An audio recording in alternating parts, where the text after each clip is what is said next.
Ladies and gentlemen, boys and girls, welcome back to Backyard Buckets. Today we're talking about the Minnesota Timberwolves and what to expect from them during the 2020-2021 NBA season. But first, if you are new here, make sure to hit the like button and subscribe. It only takes a second out of your time, and it takes us a good bit to make these videos. But yeah, make sure to like the video if you like it at any point. It really helps us out the YouTube algorithm, getting us out there to more people. Hit the subscribe button if you're new and you like basketball content of any kind. We are posting 2 or 3 times a day up until Christmas, on the Christmas grind, on the monetization grind. But yeah, make sure to join the journey. But yeah, the Timberwolves are trying out a very interesting lineup, bringing in Ricky Rubio, the experienced point guard from the Oklahoma City Thunder, from the Phoenix Suns. Rubio actually started his career in Minnesota, so a bit of a homecoming for him. Once again, all these stats are from ESPN, so if there's anything wrong with them, let me know. If you've got any inside information that me and ESPN do not have, let me know down in the comments below. At the 2, they're starting D'Angelo Russell, who they traded for from the Golden State Warriors, or with the Golden State Warriors, in exchange for Andrew Wiggins at the trade deadline last year. At the 3, they got their number 1 overall pick, Anthony Edwards, and he's looking to be an absolute stud for them in year 1. Helped them out a lot, and really be one of the pieces that they were missing last year, considering they won 19 games. At the 4, they got Juan Hernangomez, and at the 5, they got their superstar Karl Anthony Towns, looking to have a big season and looking to improve upon himself and try to prove himself as the best center in the NBA. Off the bench, they got Malik Beasley, who was making moves this offseason. Not in the basketball world. At the 2, they got Jarrett Culver, their 6th overall pick from last year. He did not, well, he played all right. But I don't think it's what they wanted from a 6th overall pick. At the 3, they got Josh Okogie, who has looked promising, and he's been kind of a beast, especially defensively, especially when he blocked Harden, making all those headlines. But yeah, he's a really good 3 off the bench, kind of got 3-and-D, kind of. But yeah, he should be good. They got Rondae Hollis-Jefferson at the backup 4. Jake Layman could also play here. Either one, really. The other one would also get some minutes off the bench. Ed Davis is their backup 5. Good defensive center off the bench.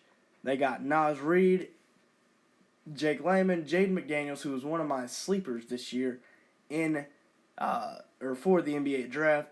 And they also got Jalen Newell. Those guys will also get minutes. McDaniels might spend some time down in the G League. My projection for the Minnesota Timberwolves is between a 9 and 12 or 8 and 12 seed. The highest I can see them getting is winning the play-in game as a 9 seed, getting up to the 8 seed and sneaking into the playoffs. That way, there's a team that it could have some upside. You know, Anthony Edwards could go off. D'Angelo Russell and Cat could be a dynamic duo. Ball out with Rubio running the 1 as their anchor defensively and offensively. But Culver and Okogie coming off the bench. But that, in my opinion, is more unlikely than not. So yeah, I have them as a lower level team in the West. So yeah, therefore playoff ceiling would be the play-in tournament if I don't think they can get to the playoffs. The X factor for the Minnesota Timberwolves, you could do this a lot of ways.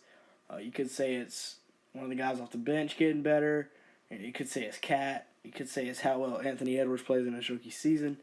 But I'm gonna go with D'Angelo Russell and how well he complements Karl Anthony Towns, and how well he plays off of him while also, playing on the ball as the point guard sometimes and helping out Anthony Edwards. So yeah, I think if he can play well, they could, like I said earlier, sneak up into the play-in game. But especially if he doesn't, I don't really see that happening. So yeah, my final notes for this Timberwolves team is I think they're a very interesting team. With everything I said earlier, if D'Lo can play very well with Cat establishing himself as the best center in the league, Anthony Edwards winning Rookie of the Year, Rubio playing well at the point guard position like the veteran he is. Beasley, Culver, or Koji play well off the bench, and maybe Naj Reid or Jaden McDaniels has a huge impact as a rookie. If all those variables, which is, like I said, highly unlikely, I could see them getting into the playoffs and maybe making some noise. But all that being said, everything for all of that to happen, that's going to take some crazy luck or coincidence or whatever you want to say. So that's why I don't think the Timberwolves will be that great. But I think they're a pretty interesting team that will most likely be bottom 5. But they are a young team that can continue to grow, and they can use this year as like a stepping stone toward the future to have more growth. But yeah, that'll be it for today's video. If you like this video at any point, make sure to hit the like button.